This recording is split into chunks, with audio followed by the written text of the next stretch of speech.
Eu lutava para provar que a minha arte era boa. Para provar que o jiu-jitsu que eu fazia era superior às outras lutas.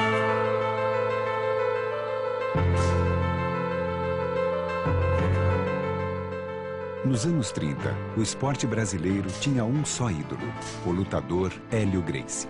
É que o menino raquítico e doente, que nunca nem sequer deu uma aula, de repente começa a dar aula, de repente se projeta, de repente se torna o maior lutador do mundo. Ele desenvolveu esse jiu-jitsu para fazer com que o jiu-jitsu pudesse ser praticado por pessoas iguais a ele, franzinas, fracas e debilitadas.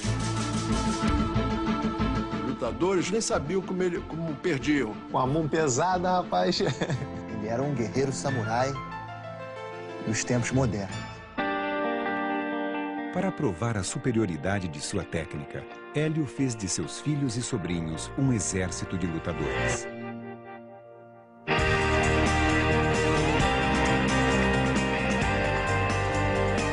Não existe uma família com tantos anos, formando tantos campeões, fazendo uma mesma arte. Não existe. Se eu sou Gracie, eu estou pronto para representar a bandeira.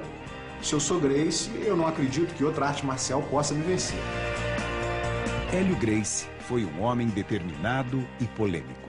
Nós, Gracie, se não somos odiados, somos mal queridos por milhões e milhões de pessoas. Só a invencibilidade de um sujeito já bota um cara antipático. Ele veio para cá com a missão e cumpriu a missão de uma maneira muito honrosa e, por isso, protegida também. É sangue, suor e lágrima. É isso que foi a vida do meu pai. Não tem outra história.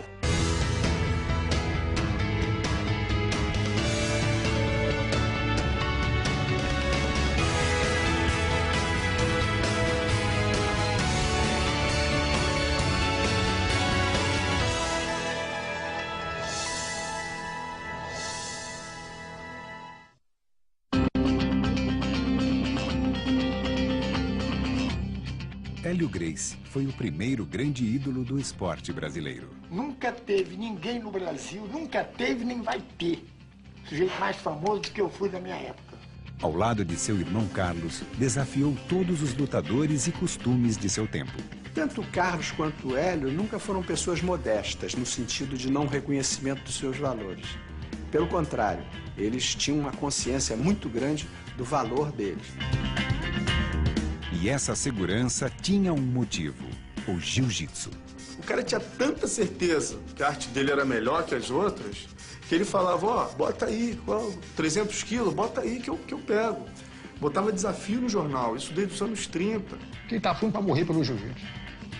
Na verdade, ele tinha tanta convicção no negócio, para ele tinha que ser aprovado na hora. Era um fenômeno utilizando um sistema, compreendeu, que ninguém sabia na época.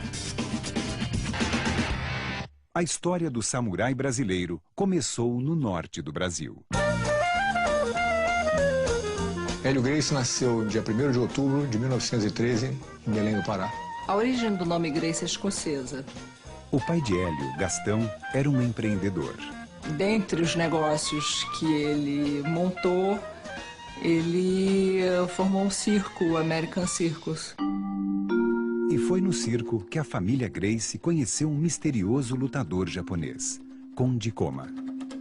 Naquela época ninguém conhecia o jiu-jitsu no Brasil, então o Konde Koma foi a pessoa que trouxe para o Brasil essa atividade japonesa. Meu pai, como era o mais velho dos irmãos e muito arteiro, indisciplinado, meu avô decidiu então levá-lo para aprender jiu-jitsu, isso aos 14, 15 anos.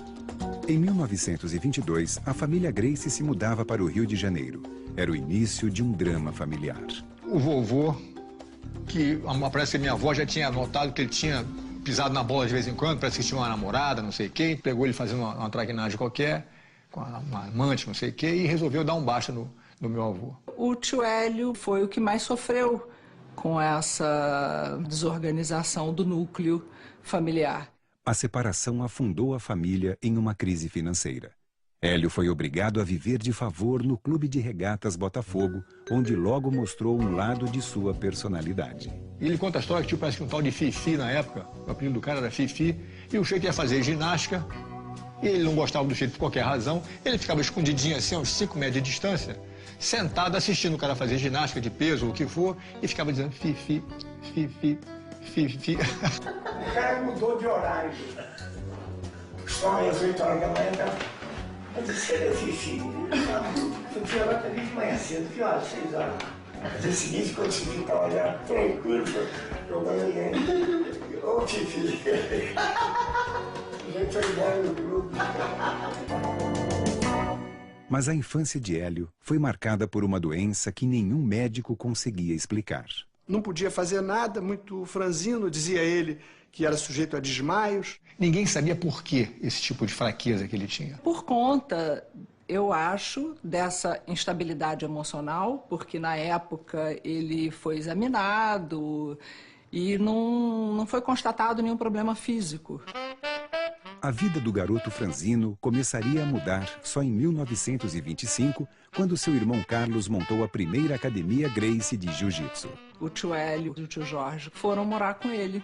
E praticamente, a partir desse momento, ele passou a ser o pai dos 2 irmãos menores. O jiu-jitsu era uma novidade no Brasil. E para conseguir alunos, Carlos adotou uma estratégia ousada. Ele promovia lutas e promovia desafios e dizia no jornal, se você quiser ter um braço quebrado ou uma costela partida, procure o Carlos Gracie. Qual era a maneira que ele tinha de provar? Confronto real. Desafiando os maiores capoeiristas e boxeadores, os irmãos Gracie logo viraram celebridades no Rio de Janeiro. Mas Hélio ficava sempre de fora. O Hélio não dava aula porque o Hélio era muito franzino e doente. Ele não dava aula. Ele vai ficar de olho. Tá assistindo aquele negócio todo dia, acabou aprendendo, decorando esse negócio. E um dia, ele conta essa história é notória, o Carlos se atrasou, não pôde dar aula. Papai ofereceu-se a dar aula ao aluno. Olha, meus irmãos não estão aqui, se o senhor quiser eu dou a aula. E o sujeito chegou para o Carlos, quando o Carlos voltou, disse para o Carlos, olha, agora eu quero tomar aula com ele, com o Hélio Gracie. Foi aí que o Hélio começou a entrar no jiu-jitsu. Ele acreditou na ideia que o irmão dele mais velho, que ele idolatrava, tinha como quase um pai, passou para ele de que o jiu-jitsu era uma filosofia de vida, era uma religião, era o objetivo deles. Defender aquela arte que era a arte deles. Com 15 anos, Hélio dedicava todo o seu tempo ao jiu-jitsu e começou a desenvolver uma técnica própria baseada nos princípios da alavanca. Ele desenvolveu esse jiu-jitsu para fazer com que o jiu-jitsu pudesse ser praticado por pessoas iguais a ele, franzinas, fracas e debilitadas. Ele realmente tinha muito mais ímpeto do que ele poderia ter naquela estrutura franzina. Ele era um homem que não apresentava nenhum sinal de fraqueza, apesar de saber que ele era um homem fraco.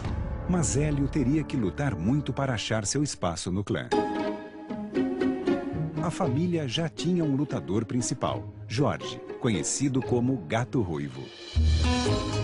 Louro, cabelo assim meio avermelhado e tal, de olho azul, cara boa pinta e tal. E era um grande lutador, mas gostava de celebrar, de fazer festa. Ele acabou se rebelando e não querendo ficar ali se submetendo às regras e à orientação do meu pai 100%. Era a chance de Hélio. E para isso, ele transformou o jiu-jitsu em uma nova modalidade, o Gracie Jiu-Jitsu. E ele então desenvolveu um jiu-jitsu muito mais minucioso e muito mais favorável ao fraco ganhar do mais forte. Porque o marketing Gracie sempre foi o magrinho venceu o forte.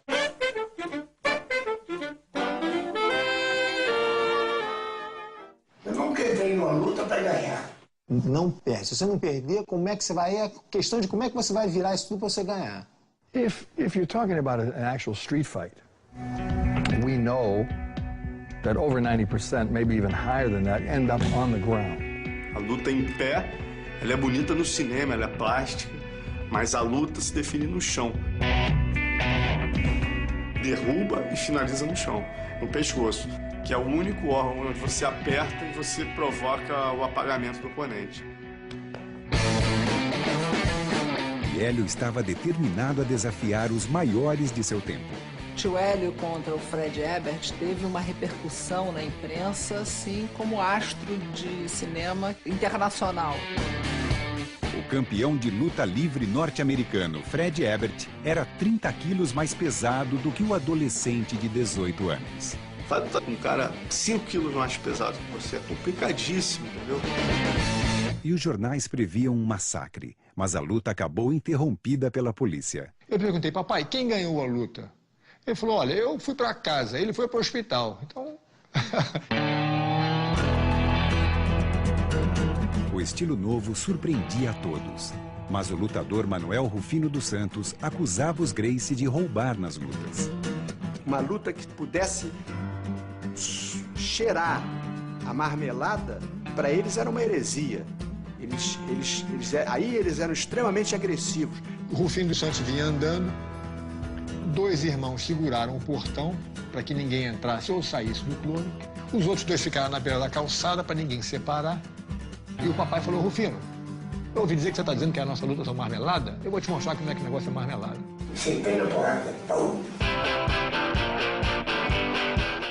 Depois disso, a relação de Hélio Gracie com a imprensa passou a ser de amor e ódio. É normal, se um time de futebol ganha de todo mundo, fica todo mundo torcendo para algum time ganhar dele. Em poucos meses, Hélio se tornaria a estrela da família Gracie.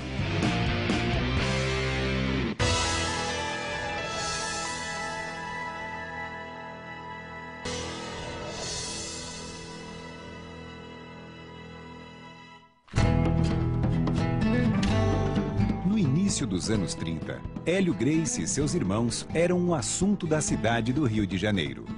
Apesar das críticas à violência, o público delirava com as demonstrações de jiu-jitsu. Os eventos de luta passaram a ter um destaque e ser um grande atrativo para a população na época, que não tinham muitas distrações. Graças à sua técnica inovadora, Hélio tinha virado a estrela do clã Gracie.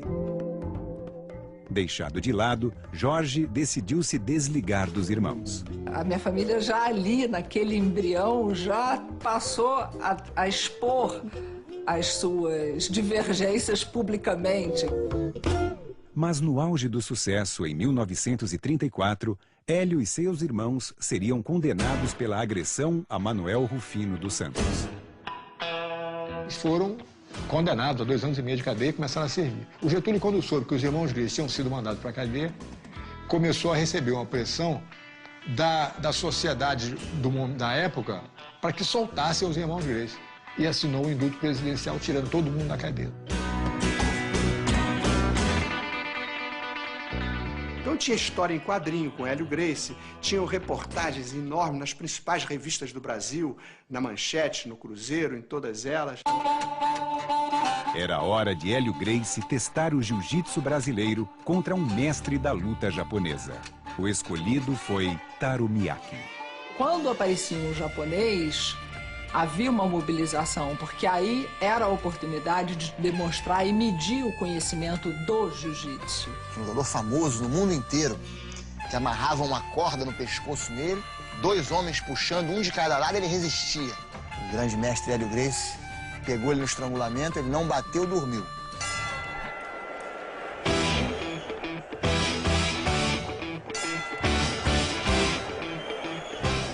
A vitória sobre Miyake levou Hélio a desafiar adversários cada vez mais impressionantes.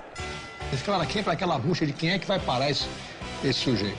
E com esses desafios, Miyake, Masagoshi, quer dizer, Yano, quer dizer, a pessoa de gente que ia lutar, o Ono, quer dizer, as lutas vinham acontecendo e o prestígio do Hélio Gracie ia cada vez aumentando mais.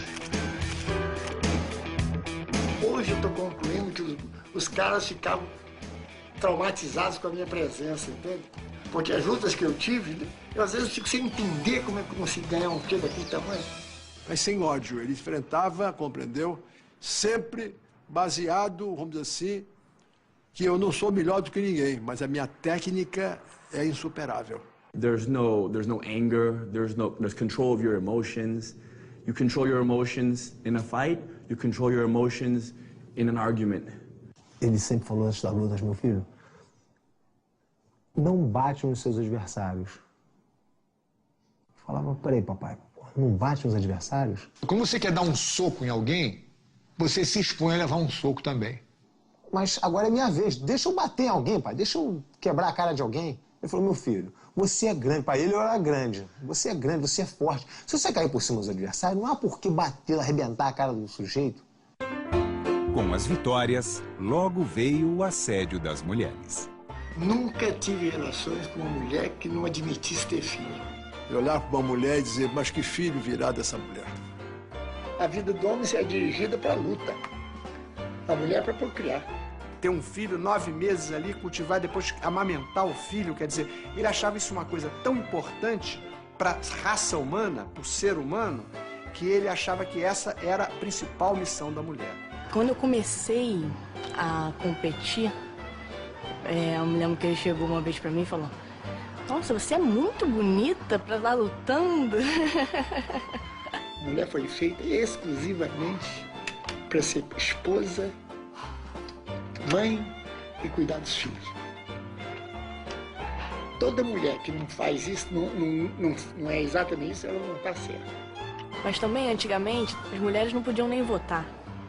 Então, tem essa mentalidade dos homens da época, né? As mulheres não tinham direito nenhum. Mas as coisas foram evoluindo e na família Gracie não foi diferente. Em 1937, Hélio conhece Margarida, a mãe que escolheria para seus filhos.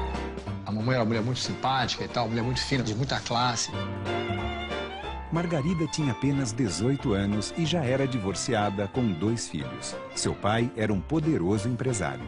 E quando o papai se aproximou dela, o meu avô naturalmente falou, pô, esse cara é outro caça-níqueis que vem aí. Eventualmente, a mamãe resolveu que ia casar com o papai mesmo e falou, olha, o negócio é o seguinte, eu vou casar com ela e resolveu e pronto. Era o início de uma nova fase na vida de Hélio Gracie. Mas suas lutas mais importantes ainda estavam por vir.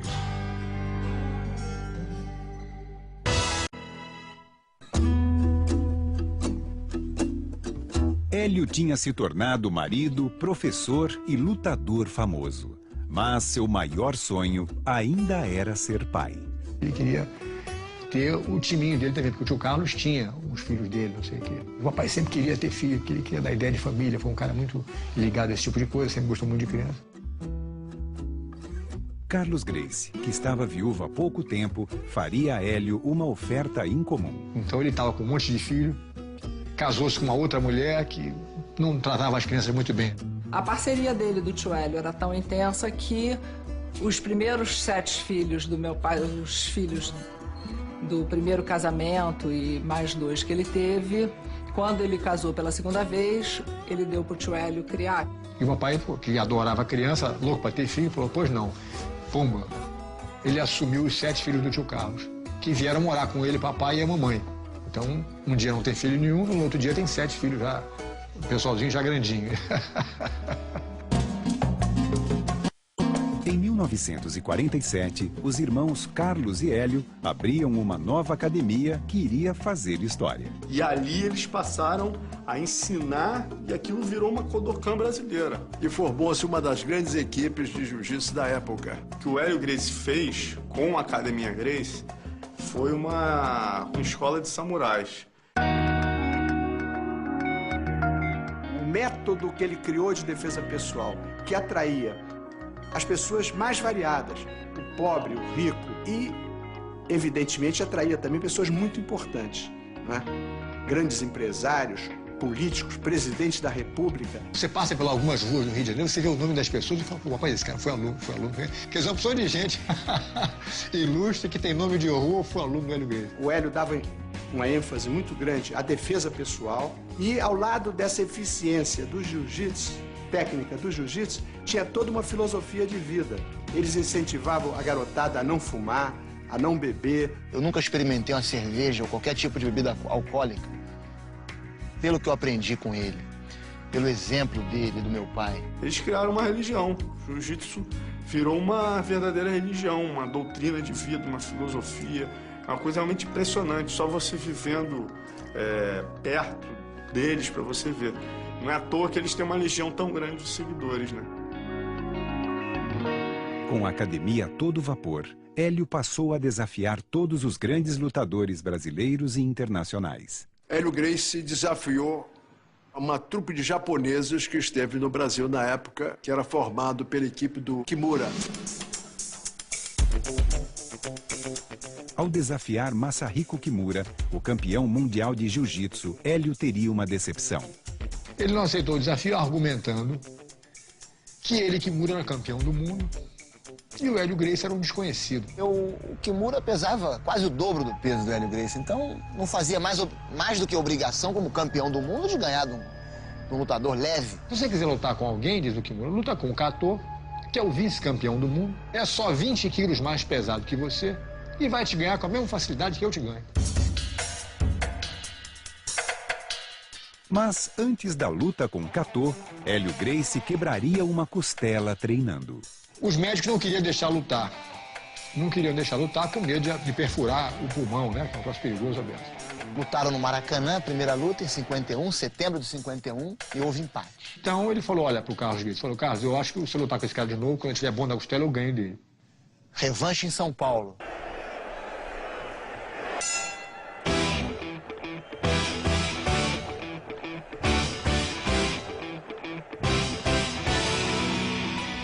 Ele deu uma surra no cara e ganhou ele no kimono. No estrangulamento do kimono, que precisa muita habilidade.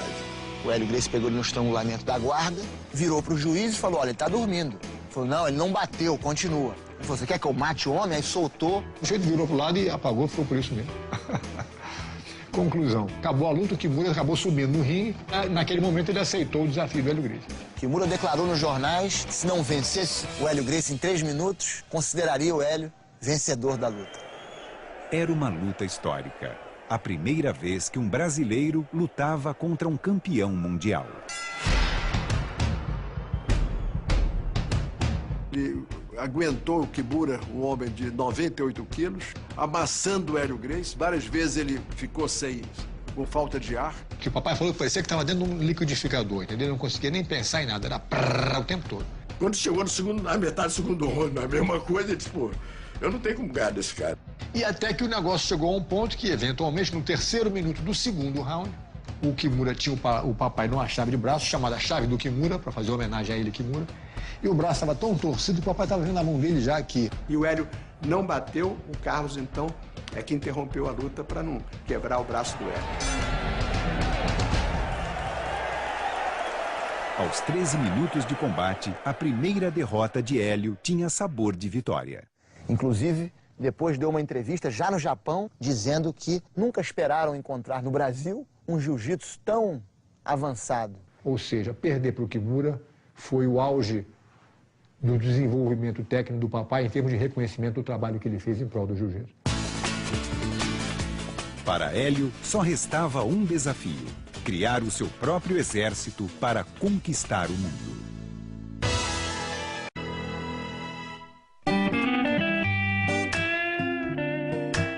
Uma lenda nos ringues, Hélio ainda tinha um desafio pela frente: ter seus próprios filhos. Ele ficou tentando 12 anos a ter filho, não conseguia ter filho. Aí ele começou a ficar assim meio frustrado com o negócio. Sua mulher, Margarida, nem imaginava que não podia ter filhos. A minha avó, Carmelita, era uma mulher assim, muito autoritária. Parece que a mamãe tinha tido as trompas ligadas que impediriam que ela tivesse filho no futuro. Então a mamãe não podia mais ter filho e nem sabia. Com 18 anos de idade, brincando com boneca, com criança e boneca de um lado do outro, ela não tinha noção do que estava acontecendo. Transtornado, Hélio pediria conselhos a seu irmão Carlos, que sugeriu uma solução incomum.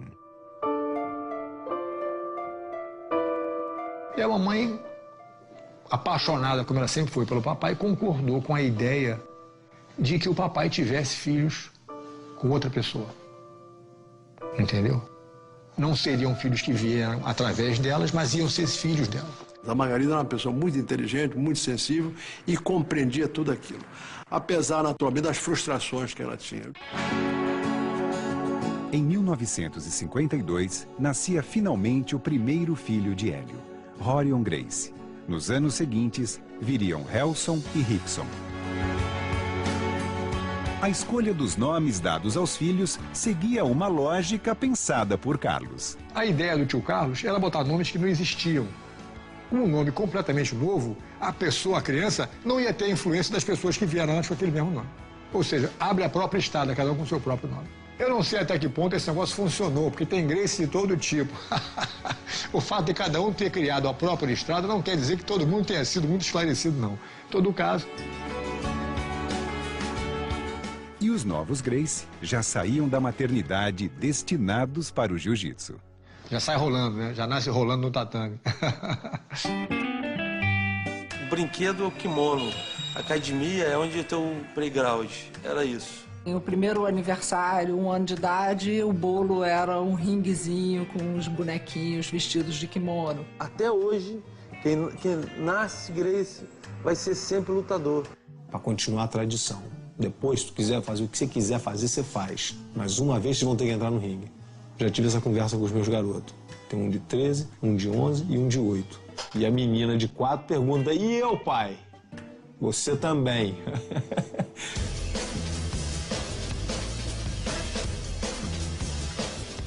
Desde pequenininho, tanto foi feito comigo como eu faço com os meus filhos, a gente brinca com a mão para dar uma noção de defesa ou de movimentação. Comecei a treinar quando eu comecei a andar, né? Que eu fico brincando falando isso. Que eu comecei a treinar assim que eu comecei a andar. Meu pai estava sempre, você, treina com você, vamos ver quem é o melhor dos dois. Sempre botando a gente para se pegar, sempre confrontando, sempre testando. Ah, sai daqui, rapaz, não é de nada. Não existe uma família com tantos anos, formando tantos campeões, fazendo uma mesma arte. Isso não existe.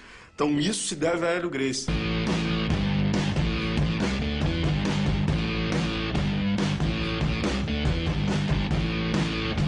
Meu pai sempre foi um general. E o general só é um bom general quando ele tem bons soldados. Afinal de contas, ele estava criando líderes. Isso é uma coisa que na família Gracie tem muito. Tem muito líder e muito chefe, pouco índio. Para abrigar a família que só crescia, os irmãos Hélio e Carlos compraram uma casa em Teresópolis que se tornaria o retiro dos Gracie nas décadas seguintes. Era casa, nunca vi uma casa tão maravilhosa. Era quase que você manter um hotel, era uma estrutura de hotel. Os frigoríficos cheio, as dispensas sempre cheias, compra era um batalhão mesmo. As pessoas passavam de carro do lado de fora da casa, em Teresópolis, viam aqueles kimonos pendurados, tudo arrumadinho certinho, parecia camisa de força. Depois você olhava no gramado central da casa, na lona que tinha no gramado, o pessoal treinando, parecia um asilo de louco, porque a pessoa, todo mundo, 35 crianças se embolando um com o outro. Eles formaram, de fato, uma tribo. Era uma comunidade, a comunidade Gracie. E para alimentar a tribo, Carlos criou uma dieta especial. O Carlos criou um regime alimentar espetacular. Se os brasileiros todos seguissem, nós éramos super-homens. Essa alimentação era baseada na combinação dos alimentos, para que não desse fermentação e para que não desse acidez, para que não enfraquecesse o organismo para as doenças degenerativas e infecciosas. Baseado nessas conversas, eu vou lá do meu irmão, estou com 89 anos, não me lembro o último dia que eu fiquei doente, não me lembro quando é que eu fiquei doente, não sei. Se eu, Rório, hoje tiver que escolher, fico com a dieta ou fico com o jiu-jitsu, eu escolho a dieta. The Gracie diet is the beginning of all discipline in the Gracie family, and that discipline serves you in so many ways that you can't even imagine. E o resultado disso é que o pessoal realmente cresceu de uma maneira muito saudável. O papai atribui a saúde dele para poder lutar 3 horas e 45 minutos com o Valdemar Santana, que é a luta mais longa da história, porque ele estava com a saúde que permitiu ele fazer isso. Porque nenhum leão luta 3 horas e 45 minutos. Esta luta histórica seria a sua última luta oficial. Valdemar foi criado com suquinho na Academia Gracie. O Hélio deu toda a sabedoria e o caso dos Gracie era Gracie. Por influências de inimigos do Hélio, resolveu desafiar o Hélio, e o Hélio, com aquele espírito guerreiro que ele sempre teve, né?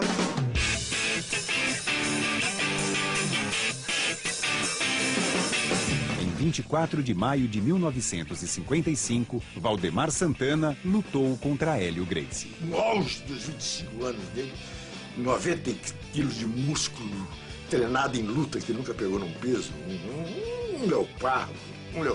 O Hélio já estava com 42 anos, destreinado, ele conseguiu 3 horas e 43 minutos de briga sem intervalo, sem rounds. Uma coisa inimaginável. Ninguém entendeu como é que eu, naquelas condições, com aquela diferença, com aquele sujeito, lutei tanto tempo. Para ele, conta como uma vitória, porque ele lutou pela raça, pela honra.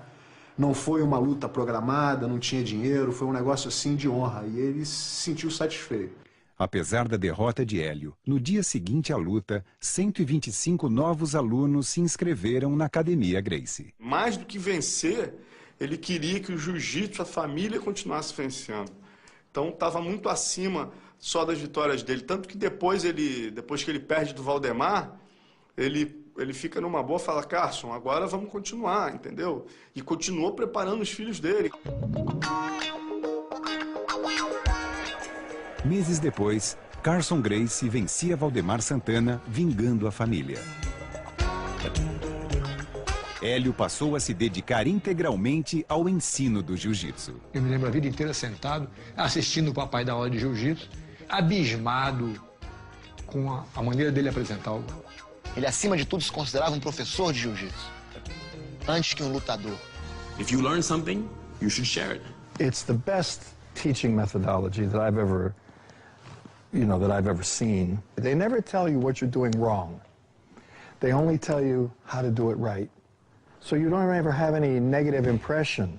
They're very, they believe in positive reinforcement, perfect, wonderful, good. A maioria das pessoas que procuravam jiu-jitsu, que procuram o jiu-jitsu, são pessoas que têm problemas. Problemas de insegurança, o jeito que sofreu uma humilhação no meio da rua, um garoto que sofreu uma humilhação dentro do colégio. Então, o professor de jiu-jitsu, o Hélio foi genial, ele tem que ser um pouco psicólogo, reforçar o ego das pessoas, chamar o jeito de campeão. E o Hélio era um mestre nisso, o Carlos também. O aluno dizia, olha, você fez psicologia? Eu dizia, não, aprendi com o Hélio Gracie.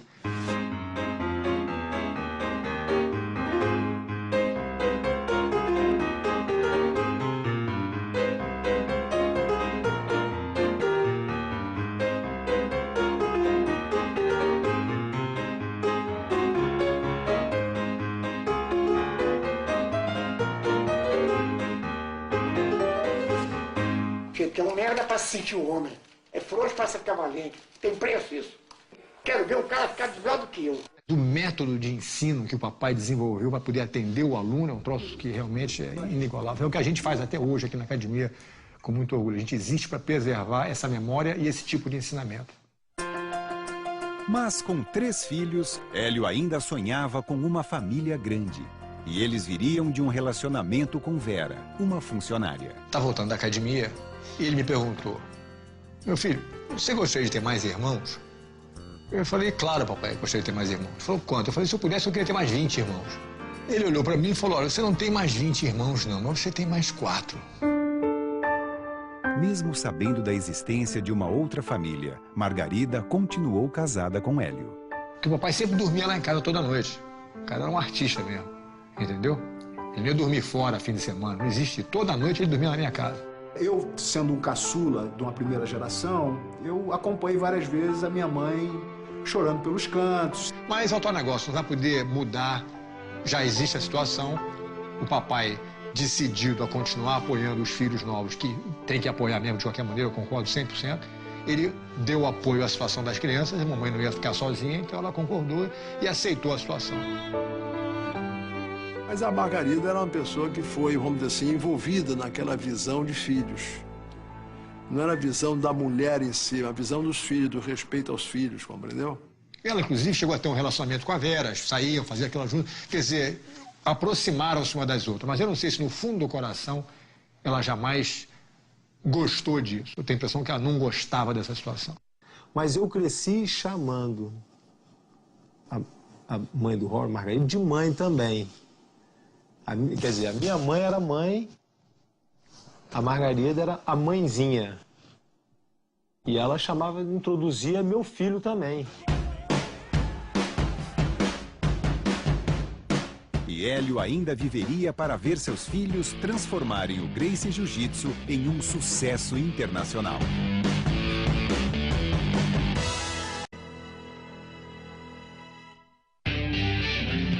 No final dos anos 70, o primogênito de Hélio, Rorion Gracie, se mudava para os Estados Unidos. O papai nunca falou não vai, entendeu? Ele sempre apoiou a minha ideia, ele sempre foi um cara muito encorajador em tudo que eu fazia. Fritando hambúrguer, quebrando pedra, lavando vaso. Passou um maior sufoco, pediu esmola na rua e tudo. Quando eu cheguei, ele já estava dando aula na garagem. Ali o jiu-jitsu começava a ganhar o mundo. Bota desafios em jornais. Você gosta de apanhar, então venha na minha garagem. E eu avisava os alunos que eu tinha na época para ver um cara de karatê para brigar comigo amanhã, terça-feira à noite. E o cara aparecia e o pau comia na garagem. A garagem em Los Angeles logo atraiu alunos famosos. You think you're going to hold me down for 4 seconds? I can hold anybody down for 4 seconds. You know, after that, maybe yes, okay, get a good hold. So I grab his Ed, please, like a man. So I grab him, you know, ready, go, boom. He's on top of me. And that was it. I said, where do I sign up? I have to learn this. Enquanto Rorion e Royce conquistavam os Estados Unidos, Rickson, treinado por Hélio, se tornava um dos melhores lutadores do mundo.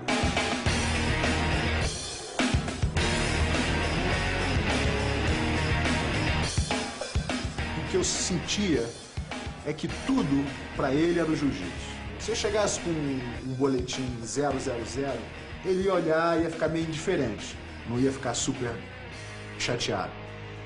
Mas se eu ganhasse uma luta, era a hora certa de eu quebrar o velhinho.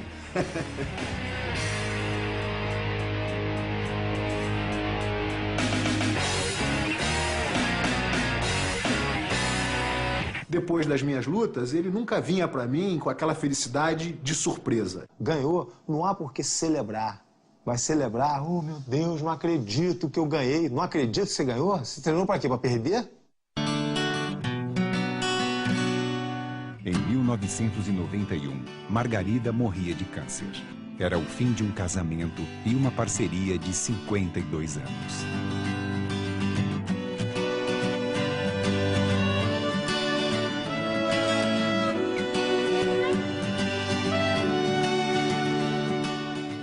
Depois que a Margarida morreu, meu pai ligou para todos nós, pedindo a mão da minha mãe em casamento. Eu me lembro de rir e falar, claro, papai. Deixa eu pensar um minuto. Pode casar, sim.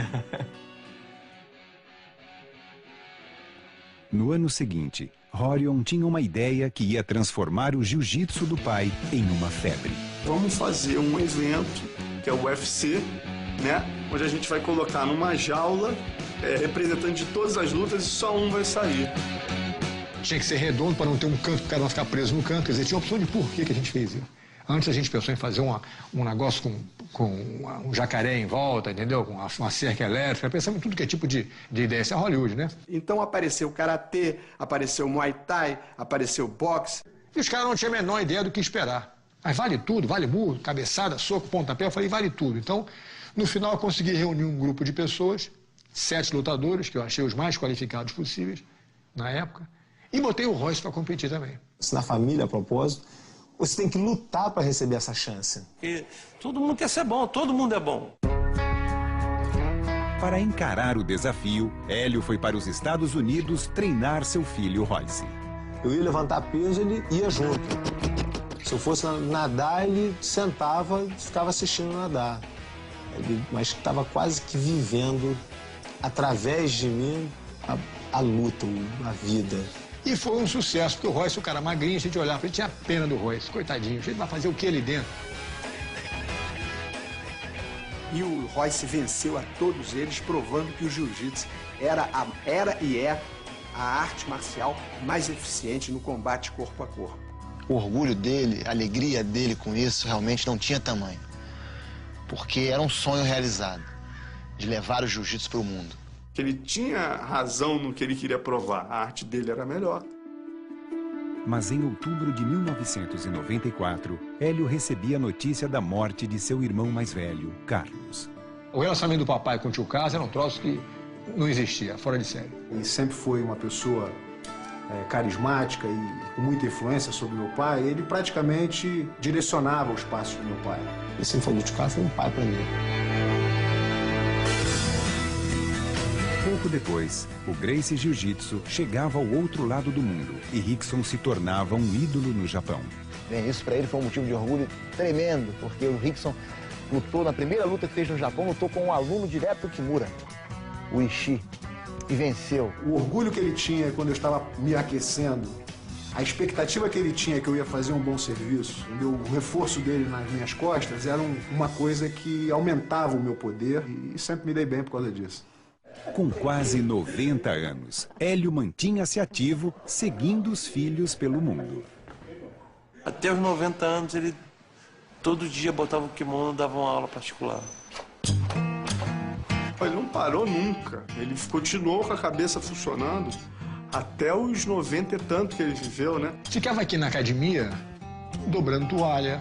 Pra fazer um suco de melancia, deixa que eu faço. Era o primeiro a correr pra cozinha. Quer dizer, tá sempre aqui ajudando, trabalhando com os alunos, brincando. Tinha que tomar cuidado com a tradução. Às vezes tinha um forte e ele... Manda esse mais forte de todos vir aqui, mas manda ele me segurar com força mesmo. Então, às vezes, a gente tinha que traduzir o negócio um pouco... O papai pediu pra você segurar ele. Ele fala, mandou ele segurar com muita força? Mandei, papai. Como é que você defende a cabeçada? Manda ele, vai. Mas se tu fechar o olho, tá brigando, tá lutando com um garoto. Quando você abre o olho, você vê um senhor de 90 anos, frágilzinho, magrinho, com a mão pesada, rapaz.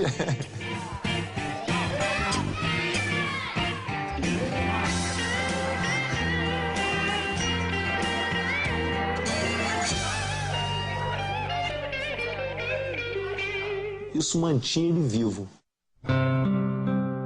Hélio Gracie viveu até seus últimos dias com a disciplina de um samurai. Mas em janeiro de 2009, aos 95 anos, ele não resistiria a uma pneumonia. Ele sempre falava assim, ó, meu filho, eu já tô indo para outro mundo. Vocês que vão ficar agora. Aí a gente falou assim, que isso, mestre? Você ainda vai viver muito. And I remember him saying, when I die, there's going to be a funeral, and there's going to be this, and there's going to be that, but don't go to the funeral, one. Two, they should even have a funeral, it should be a party. Ele sempre ensinou a gente a ver a passagem, né, para a próxima vida como uma coisa natural. E não ficar triste com isso. Ele, para mim, quando morreu, ele mudou de endereço. Se ele tivesse ido, olha, fui para a China, vou morar na China agora, a gente se vê quando der, mas não vai se ver mais. É a mesma coisa. Hélio Gracie simplesmente saiu de uma forma física cansada e feliz para uma forma espiritual eterna e feliz. Tem que estar pronto, né?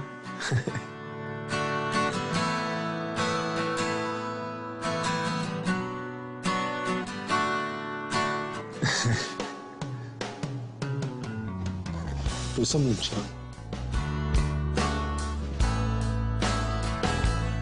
Determinação, a perseverança, a justiça, o equilíbrio, a coragem.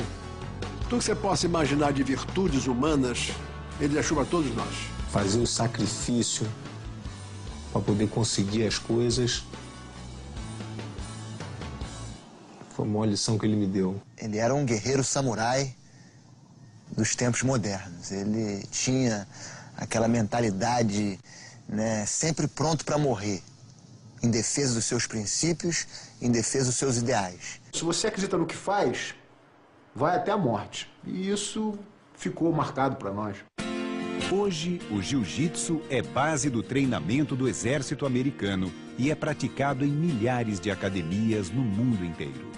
Hélio Gracie, sem dúvida, realizou seu maior sonho: compartilhar seu conhecimento. A filosofia de vida é profissão, né, de milhares de pessoas, né? É uma arte que hoje em dia eu acho que é orgulho para todo brasileiro saber da história do Hélio Gracie, do Carlos, o que essa família fez. There's no way that the name Hélio Gracie will ever be forgotten because of myself and my brother and my father and my uncles, every single one of them. The way I eat, the way I think, the way I fight naturally, and the way I treat other people more than anything. The way I interact with people, my respect, my integrity, my efficiency in all areas of life is modeled after my grandfather. Isso é muito legal, né? De você ter uma família que todos os seus ídolos são seus parentes.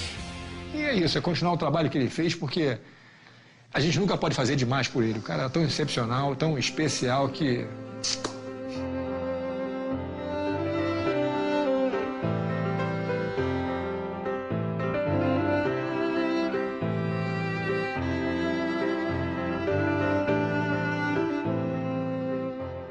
Eu lutava para provar que a minha arte era boa.